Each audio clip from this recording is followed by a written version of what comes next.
पत्रकारों को लेकर गुंडों ने मारा। भारतीय जनता पार्टी ने साबित कर दिया कि वो कार्यकर्ता नहीं, वो गुंडे हैं, पहनते हैं भगवा और गुंडागर्दी पत्रकार को 100 उसके पेट में मुक्के मारे और आज वो अस्पताल में भर्ती है। जो कहा करते थे आंदोलन के टाइम में कि कैमरा और कलम पर बंदूक का पहरा है, जी क्या ये बात सच साबित? देखिए, ये आपको देखिए, मैं आपको कह रहा हूँ, ये पूरा प्रमाण है, सबूत है। गृह मंत्री देश का होम मिनिस्टर रैली में है और पत्रकार को मारा जा रहा है। इससे बड़ा आपको क्या सबूत चाहिए? तानाशाही नहीं, डिक्टेटरशिप नहीं, ये जुल्म नहीं। बताइए, महिलाओं को लाया गया क्योंकि आपकी रैली में टेंट खाली रहते हैं, कुर्सियां खाली रहती हैं, लोग नहीं आ रहे, उससे आप तिल मिला गए और पत्रकार पे हमला कर दिया। आज एक जौनपुर में भी एक पत्रकार को गोली मारी है। रावण राज, रावण राज, ये राम राज्य नहीं, रावण राज। जनता इनको हटा रही है बाबू। पत्रकार महोदय, जनता इनको सत्ता विहीन कर देगी 24 में। भारत मुक्त होगी बीजेपी, लिख ली यूपी। पत्रकार को मार दिया, आज गोली मार दी, मारा गया है। ये होता है, पुलिस कस्टडी में लोगों को गोली मार दी जाती है। IT सेल बंदूक की नोक के लड़कियों को उठा कर ले जाते हैं, रेप करते हैं, फिल्में बनाते हैं। मेंबर ऑफ पार्लियामेंट 200 औरतों का दुराचार करता है, उनकी फिल्में बनाता है और भाग गया। मोदी जी उसको कहते हैं इनको वोट दो। ऐसा कभी हुआ क्या? हुआ इस देश में? 70 साल में कभी ऐसा हुआ जो अब 10 साल में हमने देखा? क्या क्या चीज़ें नहीं हमने क्या नहीं देखी था। जिस तरह से रायबरेली के अंदर पत्रकार को अमित शाह की रैली में मारा गया, उसके ऊपर क्या राय है आपकी? देखिए, ऐसा है, आप तो सब सोशल मीडिया को पहले तो मेरी नमस्ते, और आप सभी पत्रकारों को मैं सलूट करता हूँ। वो पत्रकार को जो मारा गया है, मैं उसकी कड़ी निंदा करता हूँ, कड़ी निंदा करता हूँ। इतनी बेशर्मी, एक देश का गृह मंत्री रायबरेली में भाषण दे रहा है और एक निर्भीक पत्रकार, एक दिलेर पत्रकार जिसने सच्चाई दिखाने की कोशिश की 140 करोड़ लोगों को कि 400 रुपये दे के, 300 रुपये दे के महिलाओं को लाया गया उस रैली में, क्योंकि महिलाओं का, लोगों का मोदी पे और अमित शाह पे विश्वास ख़त्म हो गया, बीजेपी पे विश्वास ख़त्म हो गया। 400 रुपये लेके महिलाओं को लाया गया, उससे सच्चाई दिखाई और उसको इतनी बुरी तरह से मारा। मैं उसकी कड़ी निंदा करता हूँ, सैल्यूट करता हूँ उस पत्रकार को। भगवान उसको शक्ति प्रदान करेगा और वो निर्भीक है। कहते हैं ना, एक शीशा होता है, बड़ा नाजुक होता है, लेकिन सच्चाई बड़ी ताकत से दिखाता है वो। तो वही पत्रकार हो आप लोग, पत्रकार हो तो पत्रकारों की मैं इज्जत करता हूँ, रिस्पेक्ट करता हूँ। निर्भीक है, पत्रकार को डरा नहीं सकते, पत्रकार किसी को डराता नहीं है, वो सच्चाई दिखाता है पत्रकार लोगों को। तो सच्चाई को तुम दबाना चाहते हो जो नामुमकिन है। शाह जी, मोदी जी, पत्रकारों चाहे कोई छोटा हो चाहे कोई बड़ा हो, आप नहीं दबा सकते। ये लोकतंत्र है, चौथा स्तंभ है मीडिया। पत्रकार वो पढ़ता है, सच्चाई के लिए लोगों को जागृत करता है। आप उसको दबाना चाहोगे अपनी गोली से, लाठी से, धमकाने से, केसों से डराओगे तो पत्रकार डरता नहीं। मैं इसकी कड़ी निंदा करता हूं जो पत्रकारों को लेकर गुंडों ने मारा। भारतीय जनता पार्टी ने साबित कर दिया कि वो कार्यकर्ता नहीं, वो गुंडे हैं, पहनते हैं भगवा और गुंडागर्दी करते हैं और पत्रकार को 100 उसके पेट में मुक्के मारे और आज वो अस्पताल में भर्ती है। हमारी दुआ है वो अच्छा होगा, निर्भीक है, पूरा देश उसके साथ है, पूरा मीडिया उसके साथ है। तो आप लोग भी पत्रकार जी, क्या राकेश टिकैत जो कहा करते थे आंदोलन के टाइम में कि कैमरा और कलम पर बंदूक का पहरा है, जी, क्या ये बात सच साबित? देखिए, ये आपको देखिए, मैं आपको कह रहा हूँ, ये पूरा प्रमाण है, सबूत है। गृह मंत्री देश का होम मिनिस्टर रैली में है और पत्रकार को मारा जा रहा है। इससे बड़ा आपको क्या सबूत चाहिए? तानाशाही नहीं, डिक्टेटरशिप नहीं, ये जुल्म नहीं। बताइए, होम मिनिस्टर के सामने, अरे तुम पत्रकारों से डर गए क्योंकि तुम्हारी सत्ता जाने वाली है, तुम सत्ता लायक नहीं हो, देश के लायक नहीं हो। बेरोजगारी आज चरम सीमा पे है, महंगाई आज चरम सीमा पे है, उसका आप जवाब नहीं दे पा रहे। वो पत्रकार ने पूछा महंगाई पे क्या करना चाहते हो, तो आप 400 रुपये दे के महिलाओं को लाया गया क्योंकि आपकी रैली में टेंट खाली रहते हैं, कुर्सियाँ खाली रहती हैं, लोग नहीं आ रहे, उससे आप तिल मिला गए और पत्रकार पर हमला कर दिया। आज एक जौनपुर में भी एक पत्रकार को गोली मार दी गई। ये है रावण राज, रावण राज, ये राम राज्य नहीं, रावण राज मैं कहूँगा। राम राज्य के नाम से जाना जाता है। रावण राज कहिए, राम राज्य को। पत्रकार का आपका बंधु, आपका भाई, उसको मारा गया है सरेआम, एक पत्रकार को गोली मार दी गई सरेआम, ये आप उसको राम राज्य कहेंगे? रावण राज बोलो। ये जो है ना दुर्योधन और ये अपना दुशासन, ये कौरवों की सेना है, कौरवों की सेना। भगवान कृष्ण ने कहा था अभिमन्यु को, वीर अभिमन्यु को, कि कौरवों की सेना में जो घुसना है, उनके चक्रव्यूह में बाहर निकलने का रास्ता वो समय नहीं था, नहीं बता पाए। लेकिन ये पत्रकार उस चक्रव्यूह में घुसन कौरवों की सेना में, उनका पर्दाफाश किया। ये कौरवों की सेना है, कौरवों की सेना। ये दुष्ट लोग हैं, दुष्ट लोग। मलिक साहब, मोदी जी जा रहे हैं अपना नॉमिनेशन फॉर्म भरने, भारी भीड़ है और जाकर के रोड शो कर रहे हैं, उसके बाद से वो जाकर वहाँ पे नॉमिनेशन फॉर्म भरेंगे, क्या कहेंगे? सुनिए, ऐसा है, कहते जो चमकने वाली चीज़ होती है ना, उसके पीछे कालापन होता है। हर चमकने वाली चीज़ के पीछे कालापन होता है। कोई मुझे बताइए, आम आदमी ने वहाँ पर्चा मिला? किसी आम आदमी को पर्चा दिया उन्होंने? पुलिस ने उनको लाठी से भगा दिया, पर्चे नहीं दिए, क्योंकि घबराइए तानाशाही, डिक्टेटरशिप। कितने लोग वहाँ लड़ना चाहते थे चुनाव। हमारे कांग्रेस अजय राज जी हैं, और लोग भी हैं। कांग्रेस ने तो कभी ऐसा नहीं कहा। जिसका मन है, डेमोक्रेसी है, लोकतंत्र वाला देश है, जो मर्जी नॉमिनेशन करे। क्या मोदी खाली भरेंगे? कोई लोग ही नहीं है वो भरने के लिए। ये तानाशाही का नया नमूज है। ये गोदी मीडिया दिखाएगा, पत्रकार का दिखाएगा?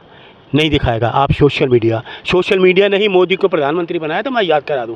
और आज सोशल मीडिया में लोग ये मोबाइल देखते हैं। मोबाइल, बिस्तर पे बैठे होंगे मोबाइल देखेंगे, ट्रेन में जा रहे होंगे मोबाइल देखेंगे, मेट्रो में जाएंगे मोबाइल देखेंगे, बस में जाएंगे मोबाइल देखेंगे। बनारस में लोगों को टिकट क्यों नहीं दिया जा रहा है जो टिकट लेना? तानाशाही कि मोदी के आगे कोई नहीं। अरे पूरा देश तुम्हारे खिलाफ खड़ा होने के लिए तैयार है। क्या बात कर रहे हो आप? तानाशाही है। तो मोदी जी यहाँ सिर्फ वाराणसी से लड़ने वाले, गुजरात से लड़े ना, क्यों भाग के आए हैं?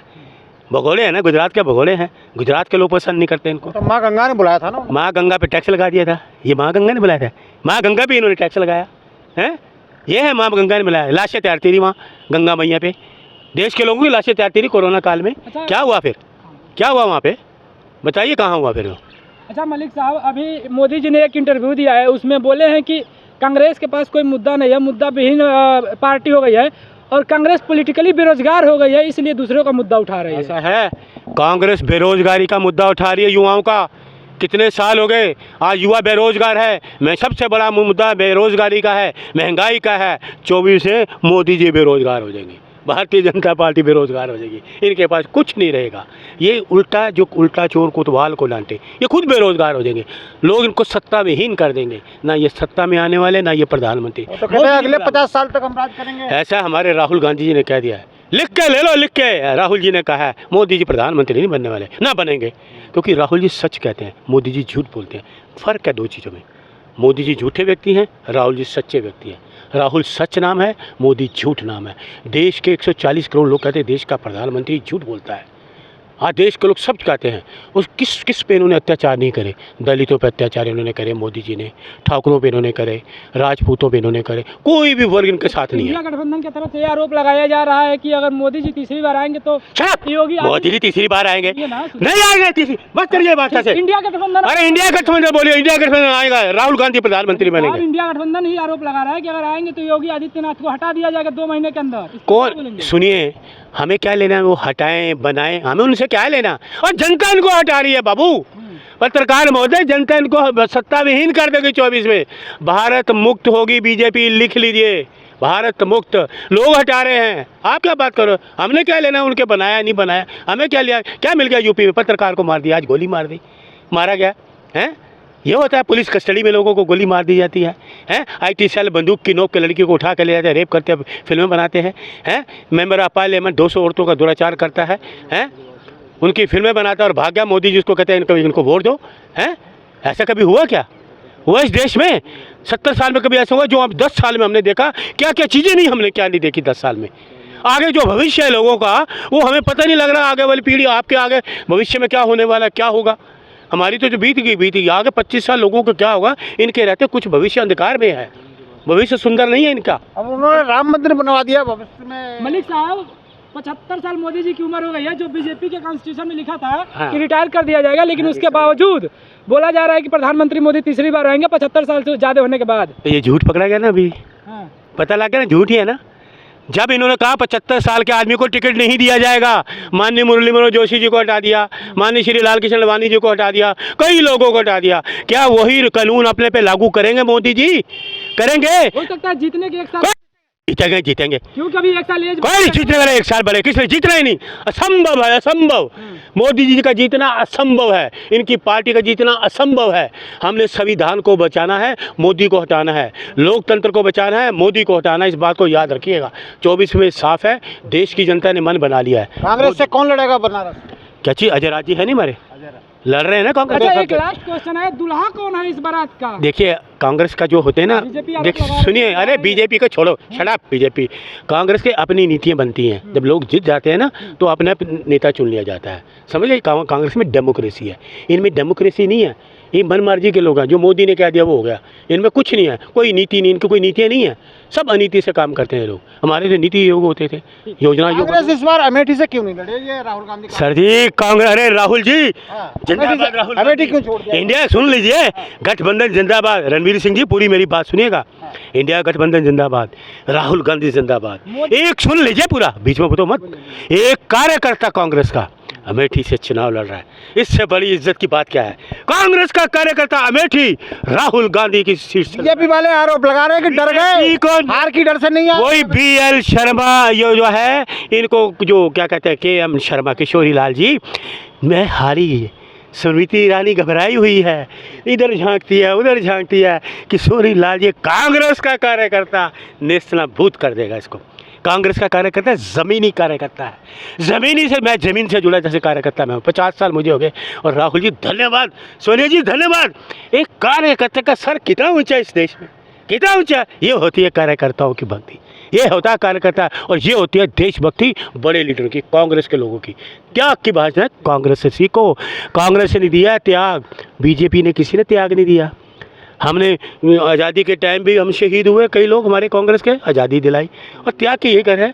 इनके कहाँ है, इनको कौन त्याग वाला है कोई? अरे मोदी जी ने पूरा परिवार त्याग दिया, आप बोल रहे हैं। बीवी को छोड़ के भाग गए, है ना, ये त्याग है, छोड़ के भाग गए। मंगलसूत्र पे वो करते हैं, बात करते हैं, उनको मंगलसूत्र की इज्जत का पता है क्या होता है? मंगलसूत्र पता है मोदी जी को? याद करते वो मंगलसूत्र का क्या हुआ? मणिपुर की महिलाओं का निवस्त्र घुमाई गई, शर्म आती है, पूरा देश शर्म से झुक गया, इनके मुंह से एक शब्द नहीं निकला। ये है देश का प्रधानमंत्री, डरपोक प्रधानमंत्री। मणिपुर में उसमें निवस्त्र घुमाया गया, महिलाओं की शर्म करो। और किसको? जिसने कारगिल में देश को बचाया, उसकी बीवी को। इंडिया गठबंधन कितनी सीट लेके आ रहा है? सर देखिए 541, 541 सीट, बिल्कुल 541। ये कहाँ जाएंगे? कहाँ बच रही हैं? नहीं आप फिर क्यों कह रहे हो, आप क्यों कहते हो 400? मैं 541 कहूँगा।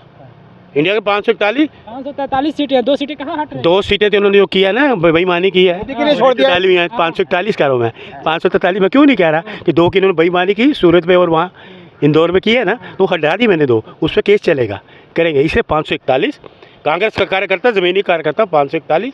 जब उनके झूठ वाले आदमी की तारीफ करोगे कि वो 400 कर, मैं 541 कर रहा हूँ। इंडिया आप भी झूठ बोलोगे?